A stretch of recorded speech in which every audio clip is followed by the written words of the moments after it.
Parce que Tshisekedi, on s'est moqué de lui beaucoup par Kabila et son groupe là. Ils se sont joués beaucoup de Tshisekedi. Oh non, on ne te donne rien. Il met Kyungu, on refuse. Il veut de l'argent.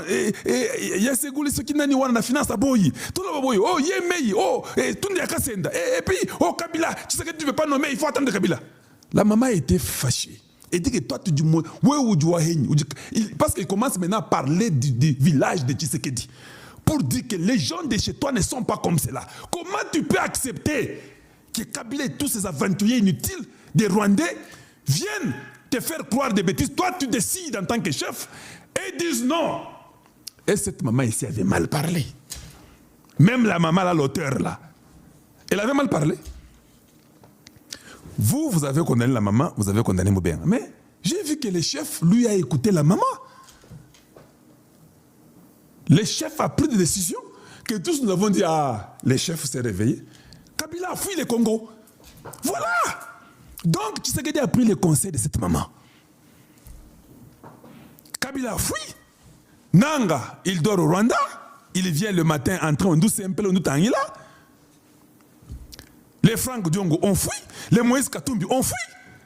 Parce qu'il s'est réveillé. Et nous ne voulons pas qu'on se joue des chefs. Donc vous ne savez jamais comprendre même les figures de style. Bachikango, ils ont n'engeni. Bachikango, ils ont n'engeni.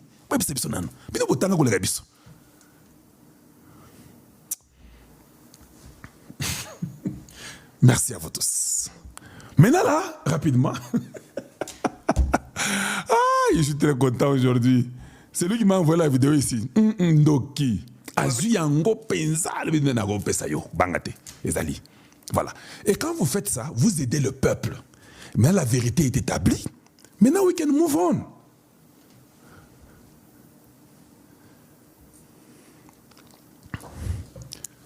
Nous connaissons tous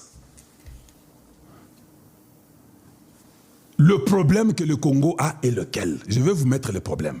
Il y a un président africain qui en a parlé. Je vais mettre. Boulos a causé avec Tshisekedi aussi hier ou avant-hier. Boulos a causé, non c'est hier. Boulos a causé aussi avec les Rwandais. Je vais vous mettre ce que Boulos dit.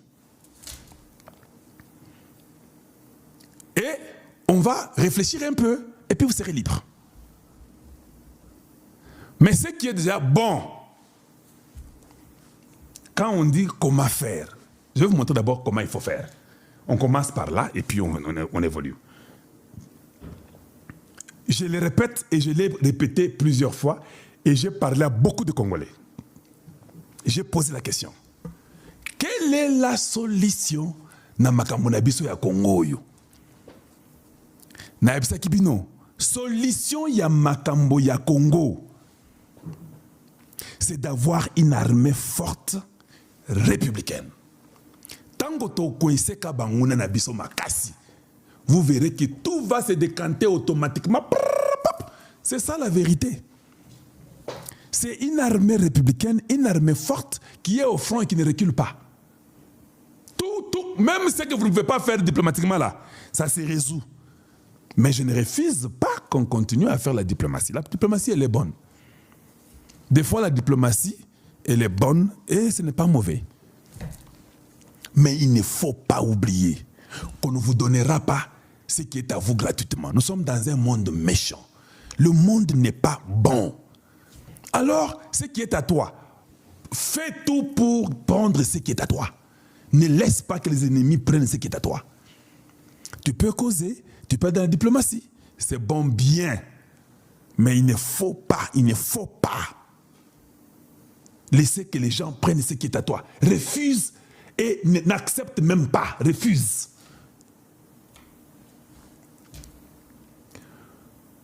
Je vais vous montrer d'abord un truc que j'ai aimé. Donald Trump a dit ceci. Parce que j'ai mis sa photo avec Tshisekedi. Tout ça, c'est bien planifié. Hein? Quand je fais, je planifie. Donald Trump dit ceci. J'ai gagné beaucoup de guerres juste par l'échange économique. Ce que nous pouvons offrir à ces pays-là et ce que ces pays-là peuvent aussi nous offrir. Quand quelqu'un refuse, j'ai dit que nous ne t'aiderons jamais. Beaucoup de guerres se sont réglées juste par ça, parce que j'ai coincé l'économie et j'ai twisté les choses, j'ai changé les choses pour que les choses changent. Voilà comment j'ai réglé beaucoup de guerres. Mais ce qui m'a étonné, Donald Trump dit, hein, j'ai d'autres éléments que j'ai, mais que je n'ai pas utilisé et que je peux utiliser. Il a dit comme ça. J'ai demandé aux Congolais, ça fait ces 2 mois, quand un président américain dit que j'ai d'autres éléments, mais j'ai utilisé l'élément de l'économie, ça veut dire quoi? Ça veut dire que les États-Unis, il sait que si tu dis non, il peut utiliser même sa bombe pour te forcer à faire ce qu'il veut. Il sait ça. Mais il part gentiment, d'abord par l'économie. Tu veux que nous puissions acheter, faire tout ça qu'on sort. Oui, voilà, bon, si tu veux, nous voulons que tu arrêtes la guerre. Et les États-Unis ont beaucoup de moyens de faire arrêter la guerre. C'est par exemple, en dehors de l'économie, là, tu peux dire que non, on a une l'économie dans les États-Unis, c'est un exemple que je vous donne. Tu dois réfléchir. Ah oui, pas à Kalonji, tu réfléchis à Congolais surtout.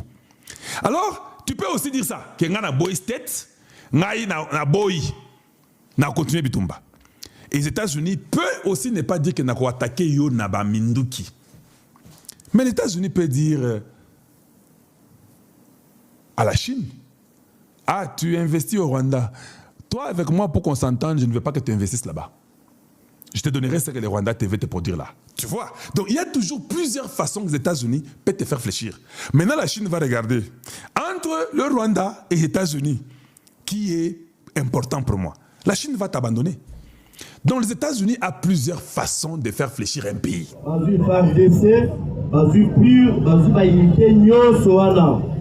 Basa la couvre-feu n'a pas poignon chaud ya ville à Kinshasa. Ce par là que tu voyais pas banani baza pour ça la batterie. Ceux qui va coûter soldats na Butu par des azul. Ceux qui va coûter garde présidentielle on va récupérer. La police va récupérer. Et c'est là que tu vois que ba crime oyoso et ça comme ça na bato oyo bazali ba unité surtout ba un peu. Bazala ba matricule te, bazali ko coopérer na ba sous-siat, na ba arme, na ba point. Ngana ko mikolo ba boyi, ngana zana dempo. Bazia José Makila. Soki na bimi na ba 4 epa na ngapa na matana zaka na tuer ali bende. Soki kana monio na zelo zana faux mouvement na betaka. La Bible na tiena mopazi. Parce que la yebite que adversaire oyo aza na position ni. Bayaka na ba machette na ba moto.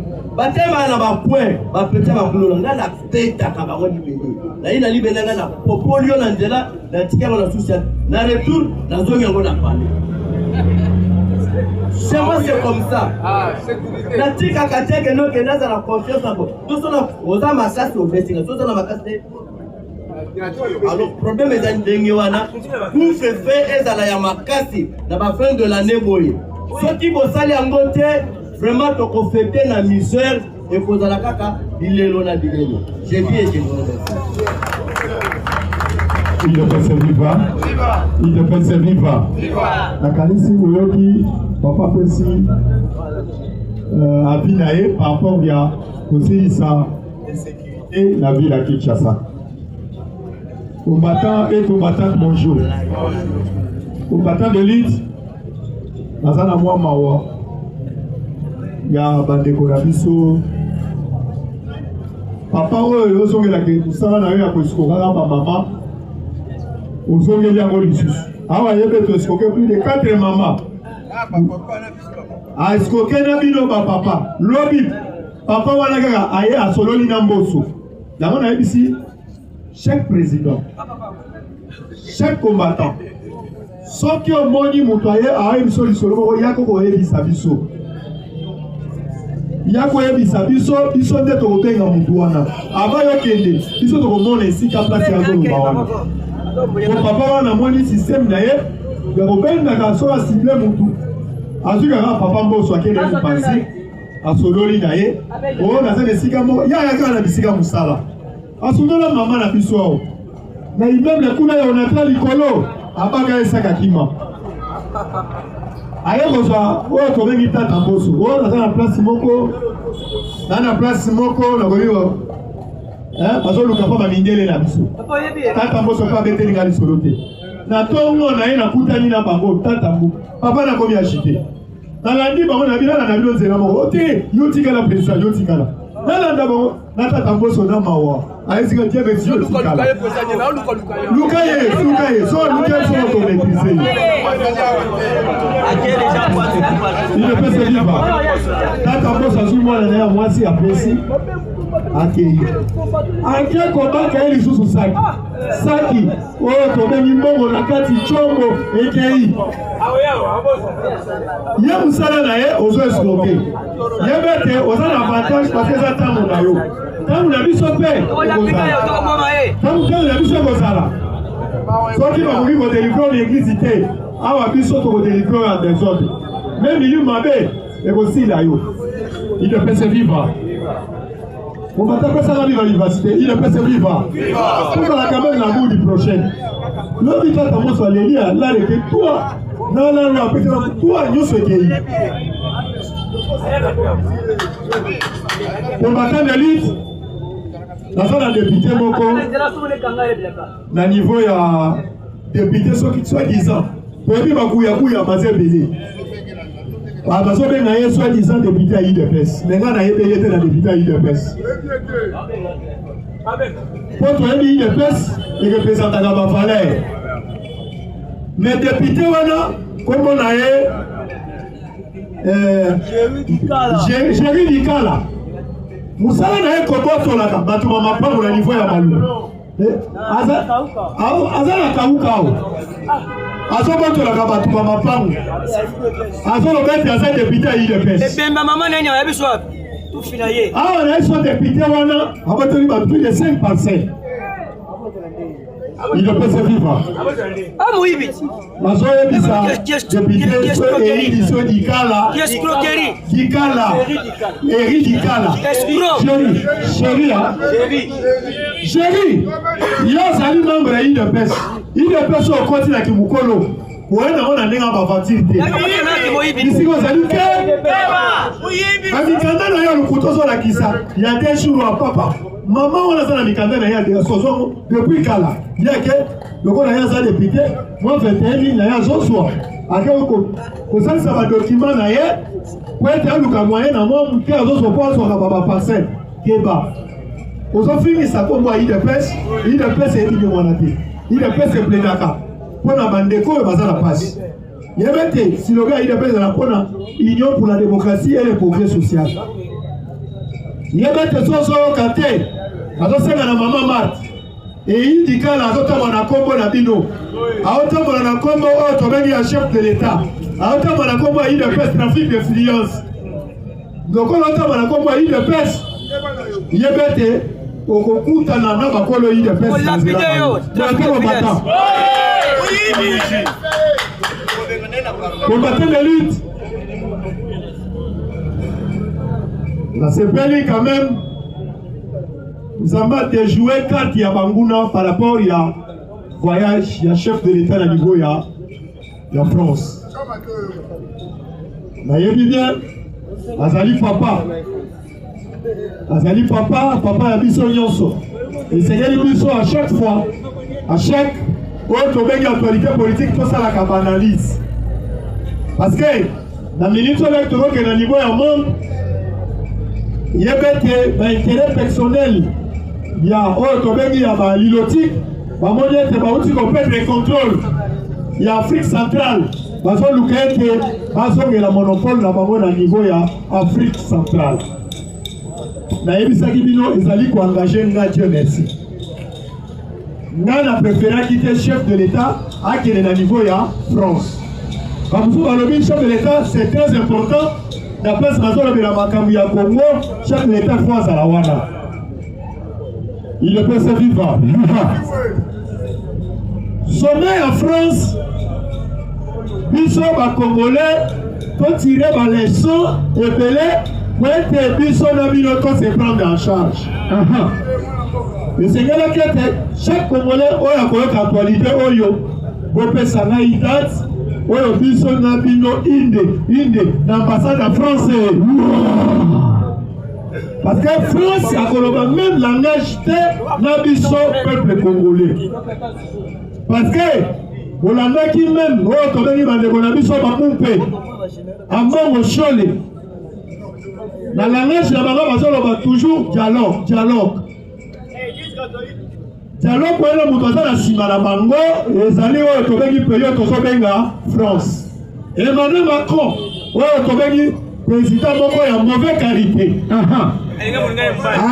atie plus de 4 oyo tobengi premier ministre na mboka na ye moko aza na souffrance makambo bazosala ezosimba te aza na leso kopesa biso te RDC mpe aza na mot à dire te na niveau ya République démocratique du Congo. Nazoyebisa bakongomani c'est le moment yango chef de l'État azobunda sur le plan diplomatique biso toali na trope ya koaider chef de l'État sur le plan politique. Azoloba nde mono pourquoi balabala nde eza lipamboli na biso balabala nde mutu lelo esauve oyo tobengi bakongolais.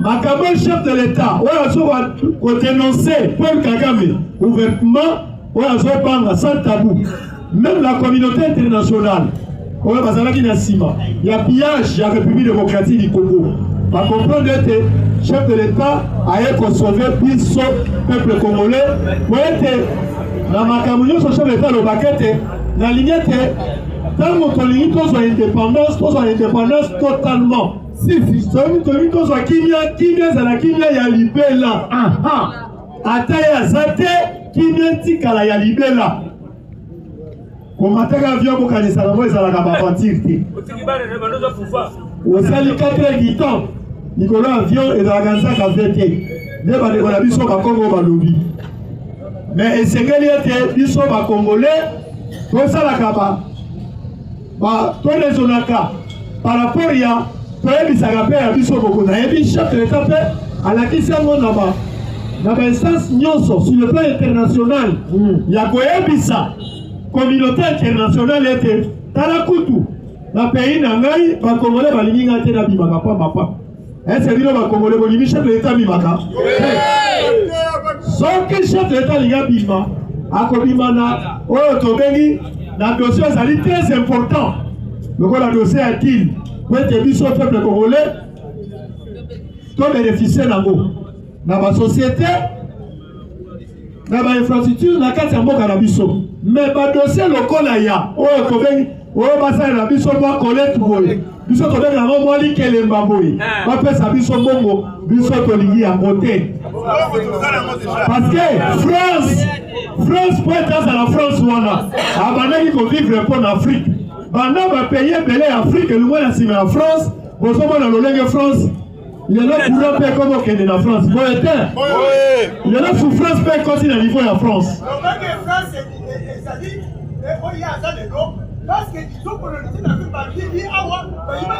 Merci papa, bobetana papa maboko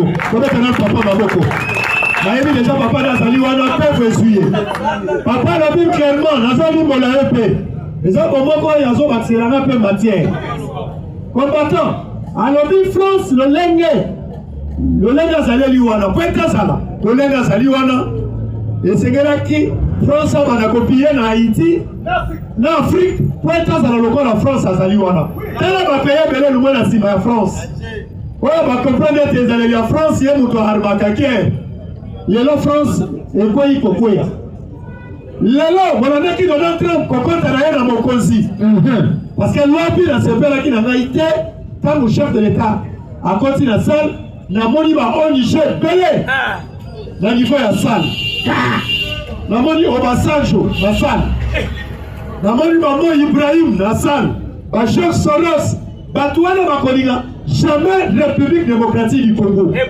Il ne peut se vivre. Il ne peut se vivre. Est-ce que Maramon a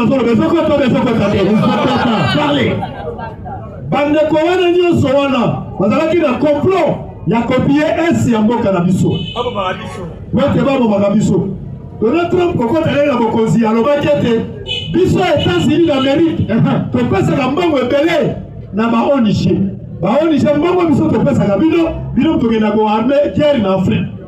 Mais cette fois-ci ko kota na bokonzi boy bokotika na susu ko zombongo.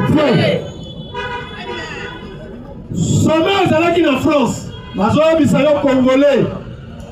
Biso tokoli na se en zete. Bato ba négligaka se en zete ezali place pesa ka bwanya.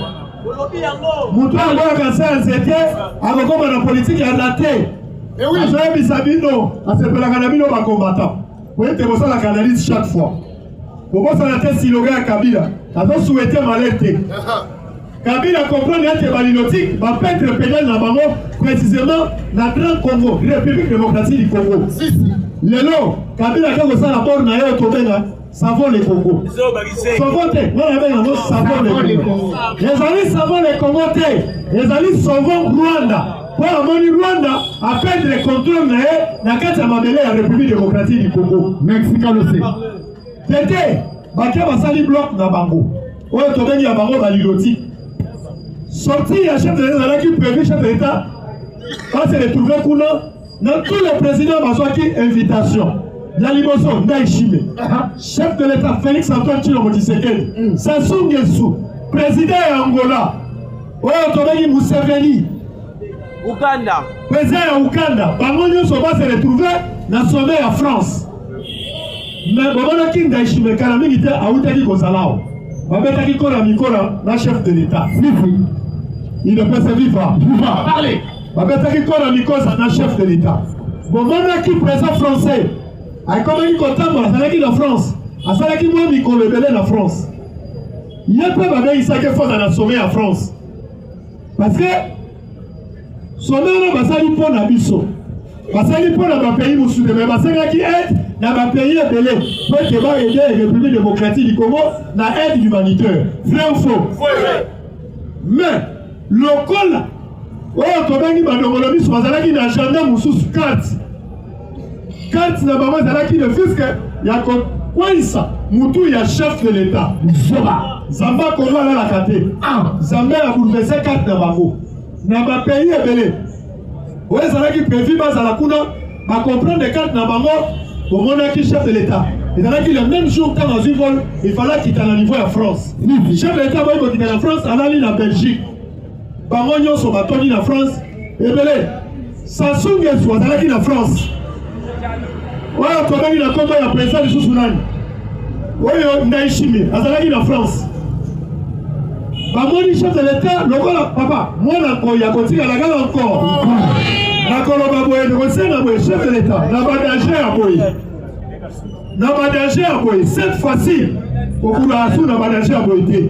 Pour ça le ministre affaires étrangères. Ceux qui ne savent pas répondre à Congo, c'est le ministre affaires étrangères. Mais oui, parce que voilà, na makamu ya Congo to komi déjà na suka. Pour être toi si la naba un faussaire, toi si la naba rwandais. Il ne peut se vivre. Il ne peut se vivre. Il ne peut se vivre.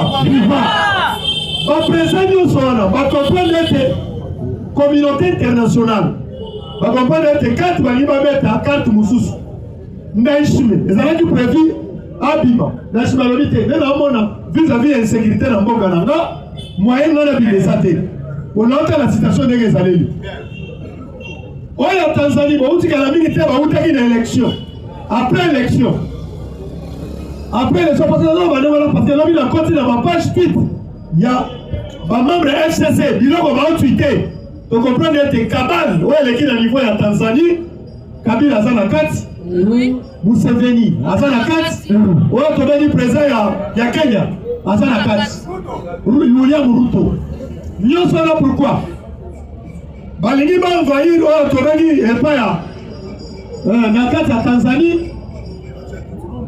Va envoyer sous la carte à Burundi pour permettre à Bango. À partir de là, on a Tanzanie, on va contendre les Qatar dans Balamoko. Pour avoir Fatih à niveau de dialogue, Fatih continue à la dialogue. Fatih on a dit dans l'interview plusieurs fois. Avec Manyangalaka Tawana, le corps de bataille dans la Congo à Paul Kagame était. Pas de dialogue dans la carte de la République démocratique du Congo. Quand on dit comme ça, donc on s'en a pas frère congolais de PDD.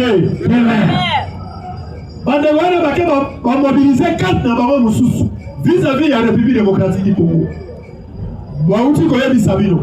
oyo tobengi rébellion oyo ebotami na niveau ya Tanzanie ebotami kaka na niveau ya capitale ndenge nini boni rébellion ebotami na niveau ya capitale mpona koluka nini nalandi Mishikwabo madame oyo na compte X na ye azoloba boye biyokani Mishikwabo na compte X alobi boye nazoyebisa madame oyo ya Tanzanie lokola azoboya kokopere na biso Joseph Kabila asengaki base aérienne na niveau ya Tanzanie po ete bayeba moyen kotakelese lokola oboya yebete biso tozoluka le plus moyen ya kolongola ye totya moto azala obédience na biso po bakarte na biso esimba kombate na lungwe na wana de Kabila nous a dit que kala mingi te azoya na oyo tobengi na Kinshasa il fallait biso na bino tosala balangage. On n'a pas besoin de l'îlotique. La pression de air. Brazzaville. Les gens ont été refoulés par Rwandais. À cause, Kikele. Bon, ils sont refoulés. Angola, Telemi. Il n'y a pas de refoulés. Rwandais, ils ont un niveau. Il y a Angola. Bachaki, ils ont obédience. Toloba na bino, tosala analyse. Les pays frontaliers, il y a RDC, ils vont vivre à cause de la matière de la biso. Ils vont à cause de la matière de la biso. Boni bakoti ka RDC, ils ont la kimia. Il y a un kingai, et pour ça qu'il y a une raison. Il y a un chef de l'État, ce n'est pas le moment. Il y a un Malibanda. Il faut que tu aies carte à mon goût. Mais oui. Il faut que tu aies au niveau de la France. C'est ce qu'Emmanuel Macron a dit par rapport à la République démocratique du Congo. Voyez bien, vous allez qui pour parler là-dedans. Moi j'ai aimé dans la langage Tobengia, l'école de Tobenga, Massad Boulos. Délégation il y a M23. Ouais, bah, il niveau à Towa. Délégation on était là sur le BT.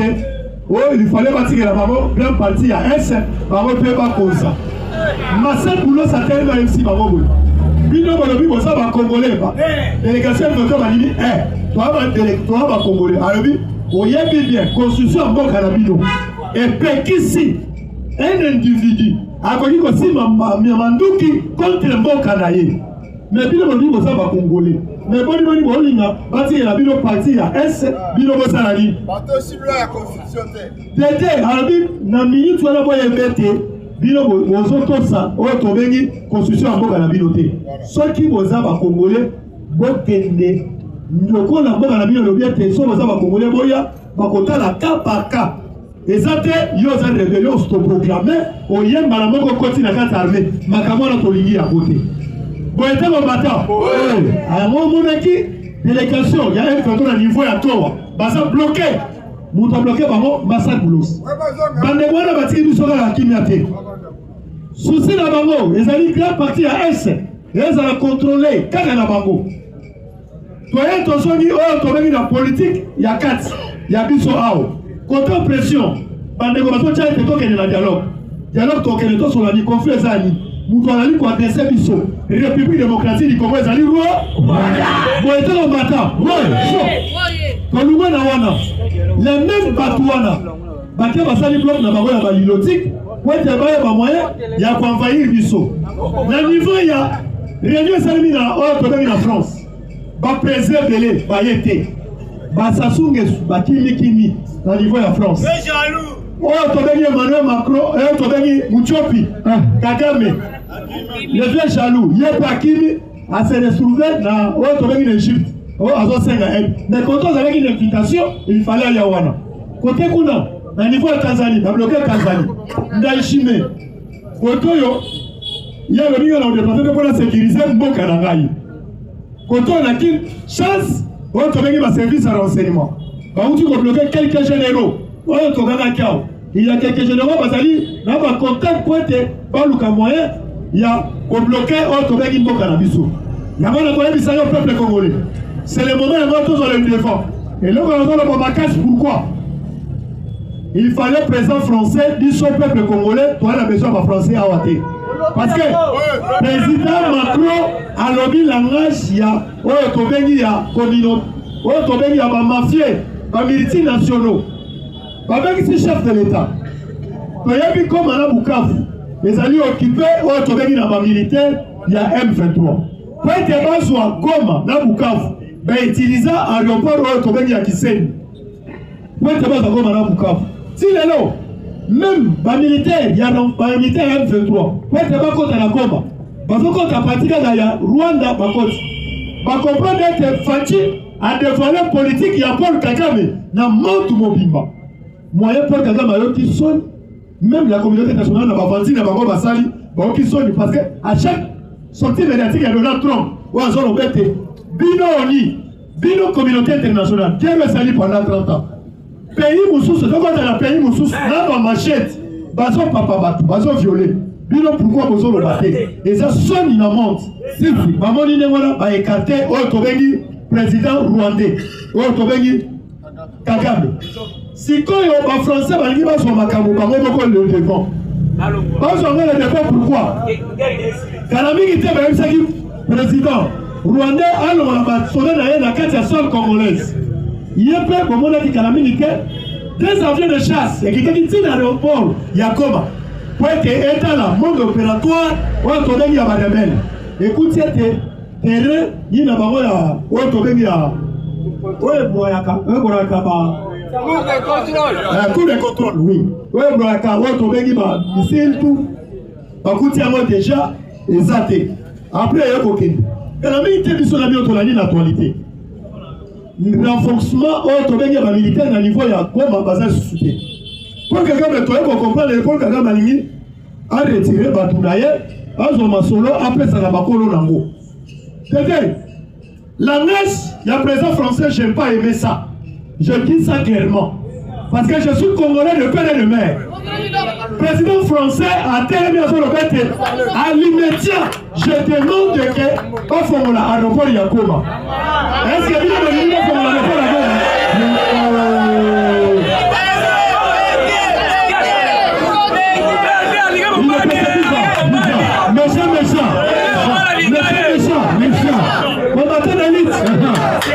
Président français a tellement mis dans l'immédiat, sans condamner les M23, sans qu'on le mette, parce qu'il est prêt, il ne peut se vivre.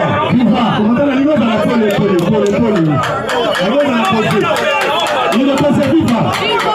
ne peut se vivre. Combattant l'élite.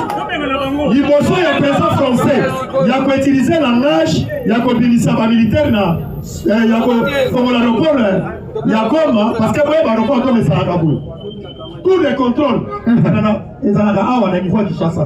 C'est ça que nous contrôlons là. Mais les soldats, ils ont un niveau d'aéroport, il y a comme. Pendant les militaires, il y a SADC. Pendant les militaires, il y a EAC.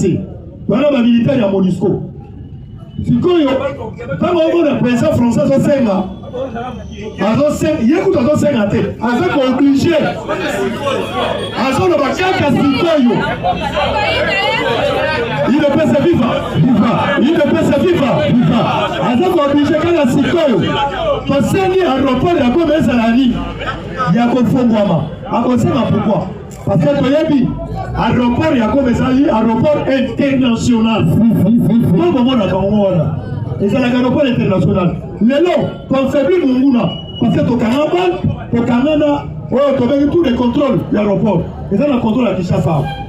Parce que, les militaires, ils ont un niveau, il y a un aéroport comment? Ils allaient à Bissoté. Ils allaient à Bissoté, il faut faire la analyse. Bazali, les militaires, il y a SADC, ils ont une moralité. Pour cela qu'il y a un niveau à Goma, il y a un Bissoté. EAC, il y a un Bissoté. MONUSCO, Bissoté, les Congolais, nous avons confiance. Il y a aussi un autre Fongola. Pour l'aide humanitaire, il y a un Nagoya. Papa, il y a automatiquement. Ceux qui sont au Fongola, l'aéroport, il y a Goma. Il faut perdre tous les deux pays. Il faut perdre le Bukavu, il faut perdre la Goma. Bien faux. Vous avez sous contrôle dans votre côté. Vous comprenez que sur le plan armement, Mindou qui moyen côté dans la grande compte présence sous soutien. Il fallait pas utiliser l'aéroport à Goma pour avoir intérêt dans Bango. Baron Michel, et Belé Zalaki Wana. Vous voyez, Baron Michel, on a une aide humanitaire, et vous avez une aide humanitaire, et vous avez un mandouki, dans ma charge de combat. Vous voyez, on a échappé, vous voyez, comme un gouvernement congolais. Boete combattant. Est-ce qu'il y a bien bon idée? La série dans la caméra, mais quand on a la caméra le coup. Boete toi est chef de l'État. Il a sous les alliés dans mon okonayo. Et c'est quel était? Il a sous les alliés dans mon okonayo. Il a sous les alliés dans mon okonayo. Est-ce qu'il y a bien bon idée? Est-ce qu'on a le pas la coma? On est pas mal sous pression. Et ça va dire, moi, ça va pas encore.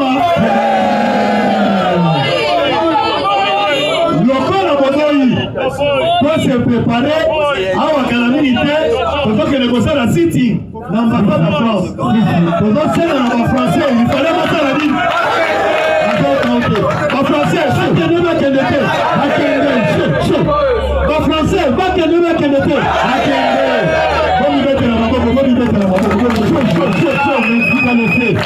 Merci. Moi, je Internet, moi, encourager Internet dans ma boucle.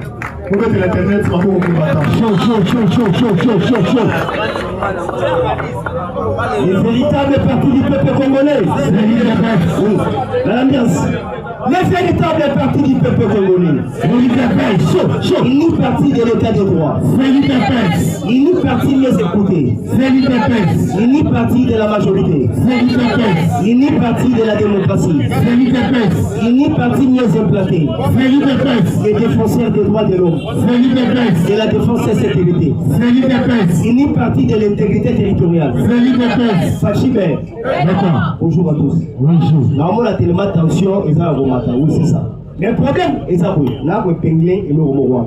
Nous disons que dans la zone d'Andango, la monnaie égale deux présidents va sur le champ. Parce que le président Félix a dit, et ça, il y a des manguasingo, il y a Togo, il y a des présidents. Kagame Azalaki a dit, ministre de la Défense. Avant tout, Kagame a fait en Ouganda, en Arabie Saoudite. Ramozo Moungazo va faire 6 ans dans Soukayo au Kota, on va l'opérer sa moi, on s'est complète dans la vie. Kagame a une Arabie Saoudite à question de Est-ce que l'Arabie Saoudite a voté qu'il a eu? Parce que vu pression à vos signes.